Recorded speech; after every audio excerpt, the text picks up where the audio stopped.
अरावली की कठोर पहाड़ियों के बीच राजस्थान की धरती पर एक ऐसा युद्ध हुआ जिसने इतिहास की दिशा बदल दी। ये युद्ध केवल तलवारों और भालों का संघर्ष नहीं था, बल्कि ये स्वाभिमान और साम्राज्य के बीच की टक्कर थी। ये कहानी है उस युद्ध की जिसने मेवाड़ को फिर से खड़ा कर दिया, दिवेर का युद्ध। 16वीं शताब्दी का भारत। मुगल साम्राज्य तेजी से फैल रहा था। सम्राट अकबर की सेनाएं एक एक करके उत्तर भारत के कई राज्यों को अपने अधीन कर चुकी थीं। अधिकांश राजपूत राजाओं ने मुगल साम्राज्य के साथ समझौता कर लिया था, लेकिन एक राज्य था जो अभी भी झुकने को तैयार नहीं था, मेवाड़। मेवाड़ के शासक महाराणा प्रताप ने स्पष्ट घोषणा कर दी थी कि वे किसी भी कीमत पर अपनी स्वतंत्रता नहीं छोड़ेंगे। सन 1576 में हल्दी घाटी का प्रसिद्ध युद्ध हुआ। ये युद्ध मुगल सेना और मेवाड़ की सेना के बीच लड़ा गया था। मुगल सेना का नेतृत्व आमेर के राजकुमार मान सिंह कर रहे थे।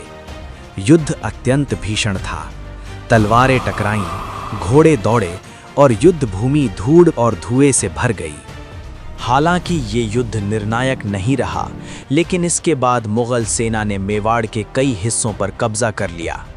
मुगलों ने अरावली की पहाड़ियों में कई सैन्य चौकियां स्थापित कर दीं ताकि महाराणा प्रताप को पूरी तरह घेरा जा सके। इन चौकियों में सबसे महत्वपूर्ण स्थान था दिवेर। अरावली की घाटियों में स्थित ये दर्रा रणनीतिक रूप से बेहद महत्वपूर्ण था। मुगल सेना ने यहाँ मजबूत चौकियां बनाकर अपनी पकड़ मजबूत कर ली थी। इन चौकियों की रक्षा एक शक्तिशाली सेनापति कर रहा था, सुल्तान खान। लेकिन हल्दी घाटी के बाद राणा जी ने पहाड़ियों और जंगलों में रहकर अपनी सेना को फिर से संगठित करना शुरू किया। फिर एक साहसी योजना बनाई। अगर मेवाड़ को फिर से स्वतंत्र बनाना है तो मुगलों की इन चौकियों को नष्ट करना ही होगा। उन्होंने दिवेर पर हमला करने का निर्णय लिया। 1582 की एक सुबह मेवाड़ की सेना चुपचाप अरावली की पहाड़ियों के बीच आगे बढ़ रही थी। ये हमला पूरी तरह अचानक होने वाला था। दिवेर की मुगल चौकियां इस हमले के लिए बिल्कुल तैयार नहीं थीं। जैसे ही मेवाड़ की सेना घाटी के पास पहुंची, अचानक आक्रमण शुरू हो गया। राजपूत सैनिकों ने चारों दिशाओं से हमला किया। युद्ध के नारों से पूरी घाटी गूंज उठी। मुगल सैनिक अचानक हुए इस हमले से घबरा गए, लेकिन जल्द ही उन्होंने भी जवाबी हमला शुरू कर दिया। हमले दौरान मुगल सेना का सेनापति सुल्तान खान अपने हाथी पर सवार होकर सैनिकों का नेतृत्व कर रहा था। तभी युद्ध भूमि में एक घोड़ा तेजी से आगे बढ़ता दिखाई दिया। उस घोड़े पर सवार थे अमर सिंह। उन्होंने अपने हाथ में पकड़ा भाला पूरी शक्ति से आगे फेंका। भाला इतनी ताकत से लगा कि उसने सुल्तान खान को भेद दिया।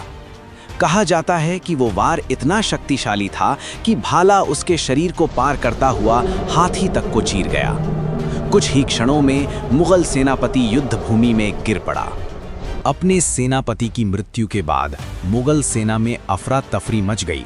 सैनिकों का मनोबल टूटने लगा। राजपूत सैनिकों ने मुगल चौकियों पर लगातार हमले शुरू कर दिए।